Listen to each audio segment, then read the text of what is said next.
మన ఆలోచనలే ఆ రహస్యంగా మన వాస్తవ జీవితాన్ని సృష్టిస్తున్నాయని తెలిస్తే ఎలా ఉంటుంది? ఒక్కసారి ఊహించుకోండి. వావ్! అంటే ఇది నిజంగా చాలా పవర్ఫుల్ థాట్. మనం ఉదయం నిద్ర లేచినప్పటి నుండి రాత్రి పడుకునే వరకు బుర్రలో ఎన్నో ఆలోచనలు వస్తుంటాయి కదా. అవునవును. ఆ ప్రతి ఆలోచన ఒక రకంగా మన భవిష్యత్తును నిర్ణయించే ఒక ఇటుకరాయి లాంటిదైతే, సరిగ్గా ఇదే పాయింట్ చుట్టూ తిరుగుతోంది ఈ రోజు మనం మాట్లాడుకోబోయే డీప్ డైవ్. కరెక్ట్. అదే రౌండా బరన్ రాసిన ది సీక్రెట్. ప్రపంచవ్యాప్తంగా సంచలనం సృష్టించిన ఈ పుస్తకం గురించి ఈ రోజు విశ్లేషిస్తున్నాం. అసలు విజయం, డబ్బు, ఆరోగ్యం మరియు సంతోషం కోసం వెతికే లక్షలాది మందిని ఇది ఎందుకంతగా ఆకర్షించిందో ఈ రోజు మనం లోతుగా విశ్లేషించబోతున్నాం కదా. ఖచ్చితంగా. ఏంటంటే ఈ పుస్తకం కేవలం ఒక సాధారణ సెల్ఫ్ హెల్ప్ గైడ్ కాదు. ఇదొక చారిత్రక అన్వేషణ అనుకోవచ్చు. ఒక తత్వశాస్త్రం మరియు మన మానసిక స్థితిని మార్చుకునే ఒక ఆచరణాత్మక విధానాల కలయిక. రైట్. అసలు ఈ పుస్తకం చేస్తున్న వాగ్దానాలు ఏమిటి? ఆలోచనలు వాస్తవాలుగా మారుతాయి అనడం వెనుకున్న ఆ సిద్ధాంతం ఏమిటి? ఇది నిజంగా సైన్సా లేక కేవలం ఒక నమ్మకమా? అవును, ఇవన్నీ మనం చూడాలి. అన్నిటికంటే ముఖ్యంగా ఆ సిద్ధాంతాలను మనం రోజువారీ జీవితంలో ఎంతవరకు ఆచరించవచ్చు అనే విషయాలను మనం సమగ్రంగా అర్థం చేసుకునే ప్రయత్నం చేద్దాం. అసలు ఇదంతా ఎలా మొదలైందని నాకు చాలా ఆసక్తికరంగా అనిపించింది. అంటే ఇంతటి పాజిటివిటీతో నిండిన పుస్తకం వెనుకున్న అసలు ప్రేరణ రచయిత్రి జీవితంలోని ఒక అత్యంత చీకటి సమయం నుండి పుట్టింది. నిజమే. రౌండా బర్న్ జీవితం ఒక దశలో పూర్తిగా కుప్పకూలిపోయింది కదా. అవును. ఆమె తండ్రి అకస్మాత్తుగా మరణించడం, పనిలో భరించలేని ఒత్తిడి, బంధాలు దెబ్బతినడం, ఇక అంతా ముగిసిపోయింది, దారి లేదు అనుకుంటున్న సమయంలో ఆమె కూతురు హేలీ ఒక 100 ఏళ్ల నాటి పాత పుస్తకాన్ని ఆమె చేతిలో పెట్టింది. ఎగ్జాక్ట్లీ. ఆ పాత పుస్తకంలోనే ఆమెకు ఈ సీక్రెట్ గురించి తొలిసారి ఒక చిన్న ఆధారం దొరికింది. ఆ ఒక్క పుస్తకం ఆమెను చరిత్ర పుటల్లోకి తీసుకువెళ్ళింది. అవునా? అంటే ఆ పుస్తకం చదివిన తర్వాత ఆమె చారిత్రక ఆధారాలు వెతకడం మొదలుపెట్టారా? అవునవును. అప్పుడే ఆమెకు ఒక విషయం అర్థమైంది. ఏంటంటే ఈ రహస్యం ఏదో ఇప్పుడు కొత్తగా పుట్టింది కాదు అని. Plato, Shakespeare, Isaac Newton, Beethoven, Abraham Lincoln, Albert Einstein. Correct. ఇలా చరిత్రను మార్చిన ఎంతో మంది గొప్ప ఆలోచనాపరులకు, నాయకులకు ఈ రహస్యం ముందే తెలుసని ఆమె నమ్మింది. ఈ పుస్తకం వాదన ప్రకారం ఏంటంటే, గతంలో ఈ రహస్యం తెలిసిన కొద్దిమంది నాయకులు ఆ జ్ఞానాన్ని సాధారణ ప్రజలకు తెలియకుండా దాచారు. ఓహో, అంటే ప్రజలు కేవలం యంత్రాల్లాగా పనికి వెళ్లడం, రావడం అనే చక్రంలో ఇరుక్కుపోయేలా చేశారని ఇందులో చెబుతారు కదా. అవును, సరిగ్గా అదే పాయింట్. అంటే జీవితంలో దారి కనిపించక చీకట్లో సతమతమవుతున్నప్పుడు అకస్మాత్తుగా ఒక నిధికి సంబంధించిన ట్రెజర్ మ్యాప్ దొరికినట్లుగా ఉందన్నమాట. 7 వారాల్లో, అంటే 2 నెలల కంటే తక్కువ సమయంలోనే ఆమె బృందం అమెరికా అంతటా ప్రయాణించి 55 మంది గొప్ప గురువులను కలిసి ఏకంగా 120 గంటల ఫిల్మ్ చిత్రీకరించారు. అవును, అది మామూలు విషయం కాదు. అసలు ఎలాంటి వనరులు లేని సమయంలో ఇంత వేగంగా ఇదంతా ఎలా సాధ్యమైంది? ఆ ఫిల్మ్ తీసిన విధానమే ఈ పుస్తక సిద్ధాంతానికి మొదటి ఉదాహరణ అంటారు రౌండా బర్న్. అంటే వాళ్ళ దగ్గర సరైన బడ్జెట్ లేదు, ఇంటర్వ్యూకి ఎవరెవరొస్తారో గ్యారంటీ లేదు. కానీ ఆమె మనసులో ఒక స్పష్టమైన లక్ష్యం ఉంది. ఆ గురువుల కోసం వెతుకుతున్నప్పుడు ఆమె ఆలోచనలు ఒక అయస్కాంతంలా పనిచేశాయని ఆమె చెప్పారు. ఒక గురువు ద్వారా మరొక గురువు, ఒక లింక్ ద్వారా మరొక లింక్ దొరుకుతూ వెళ్లాయి. అంటే ఇంటర్నెట్ లో పొరపాటున నొక్కిన లింక్ కూడా ఆమె కావాల్సిన సరైన సమాచారాన్ని ఇచ్చేదట కదా. అవునండి. వాళ్ళు అక్షరాల ప్రతి విషయాన్ని, తమకు కావాల్సిన ప్రతి వ్యక్తిని తమ వైపు ఆకర్షించుకున్నారు. అసలు ఆకర్షించడం అంటే ఏమిటి?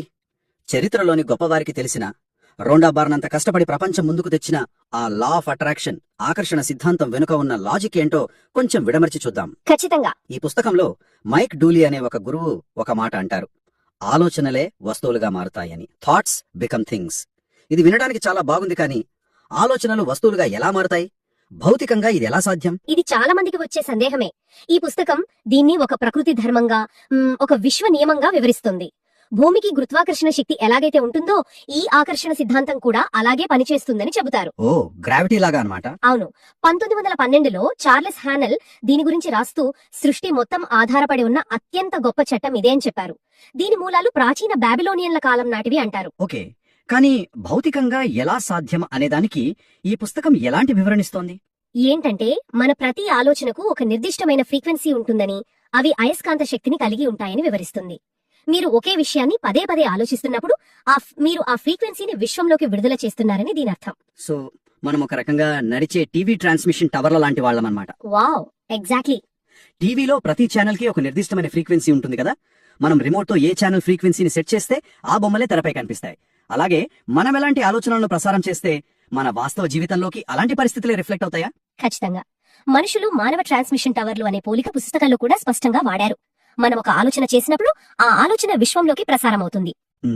అదే ఫ్రీక్వెన్సీలో ఉన్న సంఘటనలను, వ్యక్తులను అయస్కాంతంలా లాగి తిరిగి మన వద్దకే తీసుకువస్తోంది. మనకు జీవితంలో ఏదైనా మార్చుకోవాలనుంటే ముందుగా మనం ప్రసారం చేసే ఛానల్ అంటే మన ఆలోచనల ఫ్రీక్వెన్సీని మార్చాలి. కానీ ఇక్కడ ఒక చిన్న సందేహం వస్తుంది.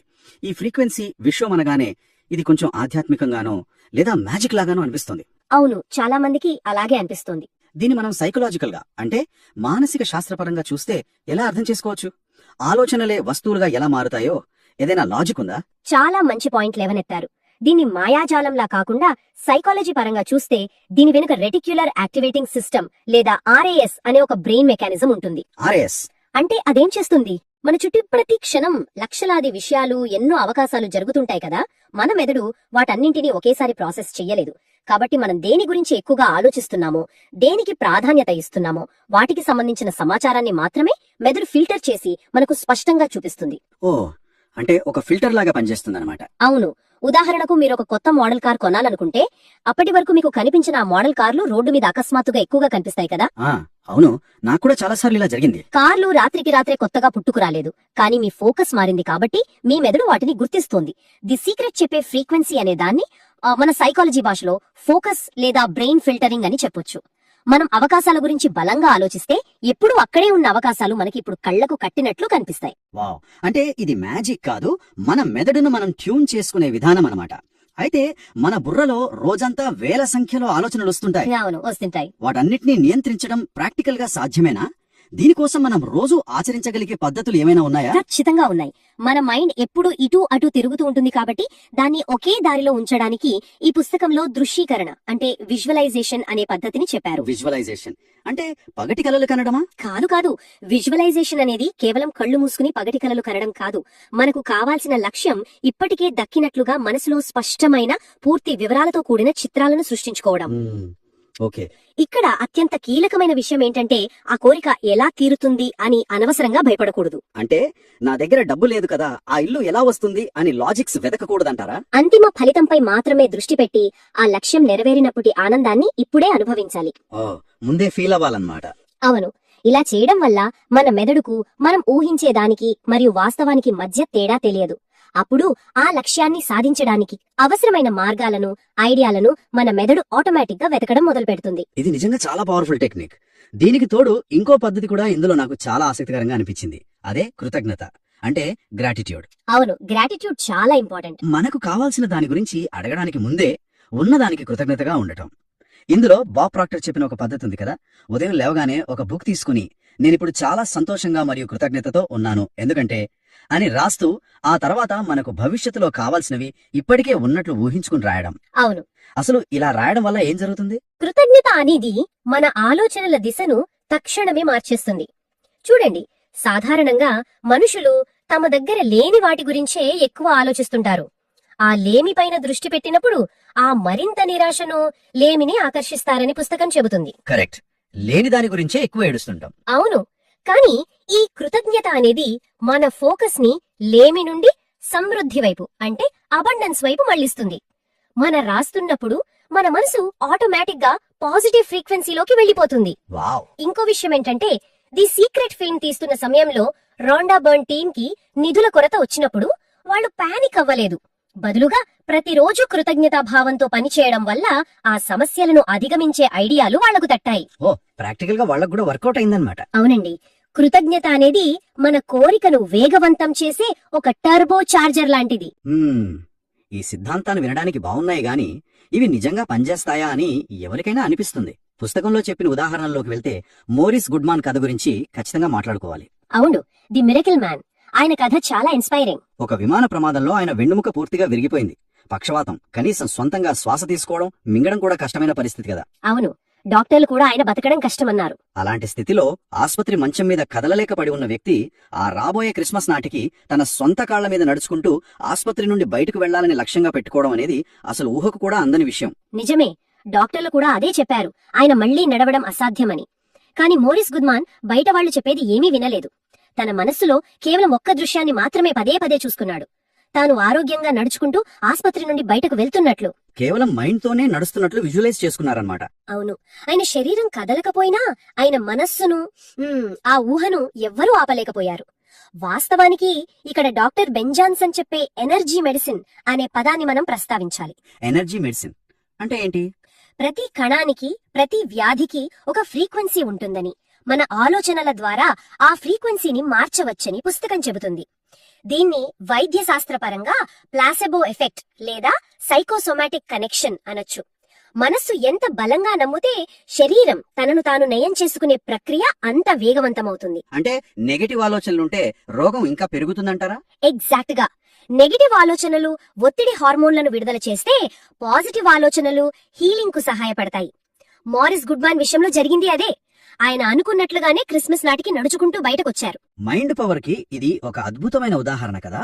అలాగే వ్యాపారంలో కూడా రూండా బర్న్ సొంత నిర్మాణ సంస్థ తీవ్ర నష్టాల్లో కూరుకుపోయి 3 నెలల్లో మూతపడే పరిస్థితికి వచ్చినప్పుడు ఆమె చేసిన పని చాలిస్తో కూడుకున్నదనిపిస్తోంది. అవును, అకౌంటెంట్లు నష్టాల లెక్కలు చూపిస్తుంటే ఆమె వాటిని చూడటం మానేశారు కదా. అదే కేవలం సమృద్ధిపై, అబండెన్స్ పై దృష్టి పెట్టింది. నా ఉద్దేశ్యంలో ఇది కళ్ళు మూసుకుని సమస్యను పట్టించుకోకపోవడం కాదు, సమస్యపై ఉన్న భయాన్ని వదిలేసి పరిష్కారంపై పూర్తి దృష్టి పెట్టడం. అవునా? సరిగ్గా చెప్పారు. సమస్యను చూసి భయపడితే ఆ భయం వల్ల మనం సరైన నిర్ణయాలు తీసుకోలేము. బెలీజ్ ఆయిల్ టీం కథ కూడా ఇదే చెప్తుంది. ఒకవైపు వనరులు తరిగిపోతున్నాయని అందరూ ఆందోళన చెందుతుంటే, ఆ జాన్ అస్రాఫ్ చెప్పినట్లుగా ఆ బృందం తమ ఆలోచన విధానాన్ని మార్చుకున్నారు. ఓ, పరిమితులు ఉన్నాయని నమ్మితే అవే కనిపిస్తాయన్నమాట. వస్తే జాక్ కాన్ఫీల్డ్ స్టోరీ నన్ను నిజంగా కదిలించింది. అవును, ఆయన స్టోరీ చాలా ఎమోషనల్ గా ఉంటుంది. ఆయన బాల్యం చాలా దారుణంగా గడిచింది కదా. తండ్రి మద్యపానానికి బానిసై ఆయనను హింసించేవారు. 6 ఏళ్ల వయసులో తల్లిదండ్రులు విడిపోయారు. సాధారణంగా ఇలాంటి గతం ఉంటే ఎవరైనా సరే జీవితాంతం నాకిలా ఎందుకు జరిగింది, నా జీవితం నాశనమైంది అని బాధపడతారు. ఖచ్చితంగా ఆ బాధలోనే జీవితాన్ని గడిపేస్తారు చాలా మంది. కానీ జాక్ కాన్ఫీల్డ్ అలా చేయలేదు. జరిగిన దానికి ఇప్పుడు నేనేం చేస్తాను, ఇప్పుడు నా ఎంపిక ఏమిటి అని తనను తాను ప్రశ్నించుకున్నాడు. తన గతాన్ని వదిలేసి భవిష్యత్తును స్వయంగా ఎలా మలుచుకున్నాడు అనేది చాలా స్ఫూర్తిదాయకం. అవునవును, జాక్ కాన్ఫీల్డ్ జీవితం మనకొక బలమైన సందేశాన్నిస్తుంది. అదేంటంటే, మనం మన గతం కాదు అని. ప్రెంటిస్ ముల్ఫోర్డ్ చెప్పినట్లుగా ఆ గతాన్ని పట్టుకొని జరిగిపోయిన దురదృష్టాల గురించి పదే పదే ఆలోచిస్తూ ఉంటే భవిష్యత్తును కూడా అలాగే తయారు చేసుకున్నట్లవుతుంది. చాలా డీప్ పాయింట్ ఇది. మనం దేనిపై ఫోకస్ పెడితే అది పెరుగుతుంది, దేనిపై నుండి ఫోకస్ తీసేస్తారో అది మాయమవుతుంది. మన శక్తి ఎంత ఈ క్షణంలో, ఇప్పుడు మనం ఏం ఆలోచిస్తున్నాం అనే దానిలోనే ఉంది. అవును. అయితే ఇక్కడే మనం ఒక చాలా తీవ్రమైన వివాదాస్పదమైన పాయింట్ గురించి మాట్లాడుకోవాలి. ఈ పుస్తకం చదువుతున్నప్పుడు నన్ను బాగా ఇబ్బంది పెట్టిన విషయం ఒకటి ఉంది. అదేంటో నేను ఊహించగలను, చెప్పండి.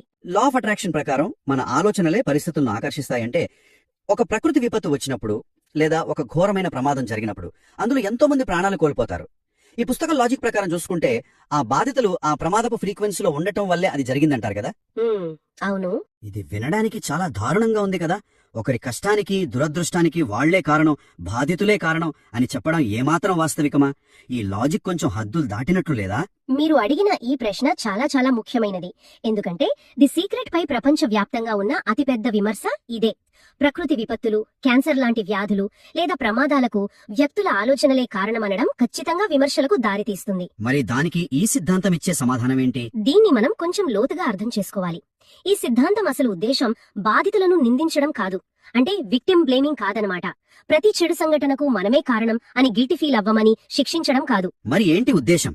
దీని వెనుక ఉన్న అసలైన మానసిక తత్వం వ్యక్తిగత బాధ్యత, పర్సనల్ రెస్పాన్సిబిలిటీ. దీని సైకాలజీలో లోకస్ ఆఫ్ కంట్రోల్ అంటారు. లోకస్ ఆఫ్ కంట్రోల్ అంటే కొంచెం వివరంగా చెబుతారా? అంటే మన జీవితంలో జరిగే వాటికి కారణం మన బయట పరిస్థితిలా లేక మన లోపలున్న ఆలోచనలా అని మనం నమ్మే విధానం ఇది. నా చుట్టూ జరిగే వాటిపై నాకు నియంత్రణ లేదు, ఎప్పుడైనా ఏదైనా చెడు జరగవచ్చు, నేను ఎప్పుడైనా బాధితుడిని కావచ్చు అని నమ్మితే అది ఎక్స్టర్నల్ లోకస్ ఆఫ్ కంట్రోల్. ఓ, దీనివల్ల మనుషులు ఎప్పుడూ భయంలో, అభద్రతా భావంలో బతుకుతారనమాట. ఎగ్జాక్ట్లీ. అలా కాకుండా బయట పరిస్థితులు ఎలా ఉన్నా దానికి నేను ఎలా స్పందిస్తానో, నా వాస్తవికతను నేను ఎలా మార్చుకోగలను అని నమ్మితే అది internal locus of control. Right. ఒక ప్రకృతి విపత్తును మనం ఆపలేకపోవచ్చు, కానీ ఆ విపత్తు తర్వాత మన జీవితాన్ని ఎలా తిరిగి నిర్మించుకోవాలి అనేది మన చేతుల్లోనే ఉంటుంది కదా. ఓహో, అంటే ఏ క్షణంలోనైనా మనకు చెడు జరగవచ్చు అనే భయం కన్నా నేను నా పరిస్థితులను ఎదుర్కోగలను, అంతా మంచే జరుగుతుంది అనే నమ్మకంతో ఉండటం అనేది మనకు మానసికంగా ధైర్యాన్నిస్తుంది అంటారా? ఖచ్చితంగా. వాస్తవికతను మనం కోల్పోకూడదు. ప్రతి భౌతిక ప్రమాదానికి మన ఆలోచనే కారణమనడం సైంటిఫిక్ గా నిరూపించబడం లేదు కదా. కానీ నా జీవితానికి నేను బాధ్యత వహించగలను అనే ఆ ఒక్క ఆలోచన మనకు అపారమైన మానసిక శక్తినిస్తుంది.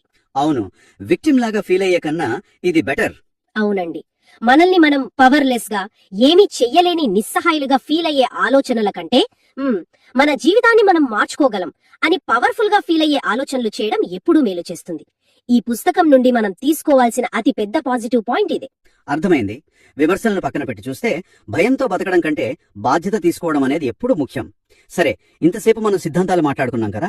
ఈనాటి ఆధునిక జీవితంలో అంటే నిరంతరం టెన్షన్లు, కాంపిటీషన్, సోషల్ మీడియా నెగటివిటీ ఉండే ఈ రోజుల్లో మనం ఏం ఆచరించాలి? మన జీవితాల్లో ఈ సీక్రెట్ ని ఎలా వాడాలి? ముఖ్యంగా వ్యాపారంలో ఉన్నా, కెరియర్ నిర్మించుకునే దశలో ఉన్నా ఒకటే నియమం: మీరు దేనిపై ఎక్కువ దృష్టి పెడితే అదే రెట్టింపవుతుంది. మీ అప్పుల గురించి, మీకున్న సమస్యల గురించి పదే పదే ఆలోచిస్తే మీరు చూసే ప్రపంచంలో అవే కనిపిస్తాయి. అదే ఫిల్టర్ పాయింట్ ఇందాక చెప్పుకున్నట్లు. అవును. అలా కాకుండా పరిష్కారాల గురించి, కొత్త అవకాశాల గురించి ఆలోచిస్తే అవి దొరుకుతాయి.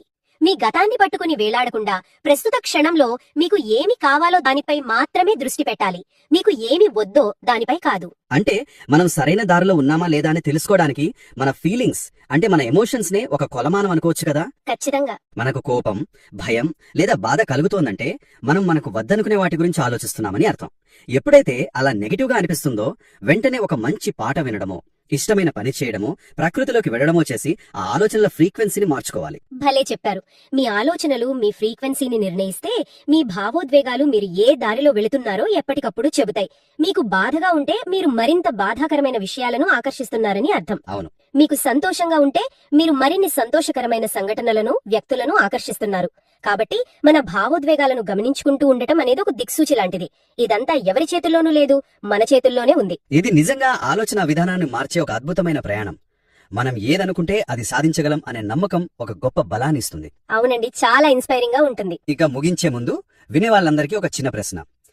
మనం ఇందాక మాట్లాడుకున్నట్లుగా రేడియోకి ఫ్రీక్వెన్సీ ఉన్నట్లుగా, టీవీకి ఛానల్స్ ఉన్నట్లుగా మీ ఆలోచనలకు కూడా ఒక ఫ్రీక్వెన్సీ ఉంటే ఖచ్చితంగా ఈ క్షణంలో మీరు విశ్వంలోకి ఏ ఛానల్ ను బ్రాడ్కాస్ట్ చేస్తున్నారు? Wow, great question. అది మీరు కలలుగానే సంతోషం, సమృద్ధి, ఆరోగ్యం ఉన్న ఛానలా, లేదా భయాలు, సందేహాలు, లేమి ఉన్న ఛానలా? ఒక్కసారి మిమ్మల్ని మీరు ప్రశ్నించుకోండి. ఎందుకంటే ఆ ఛానల్ మార్చే రిమోట్ ఎప్పుడూ మీ చేతుల్లోనే ఉంటుంది. ఆలోచించండి. మీకు ఈ విశ్లేషణలో బాగా నచ్చిన విషయం ఏమిటో కామెంట్స్ లో పంచుకోండి. వీడియోని లైక్ చేయండి, షేర్ చేయండి మరియు సబ్స్క్రైబ్ చేయడం మర్చిపోకండి. మళ్ళీ మరొక డీప్ డైవ్ లో కలుద్దాం.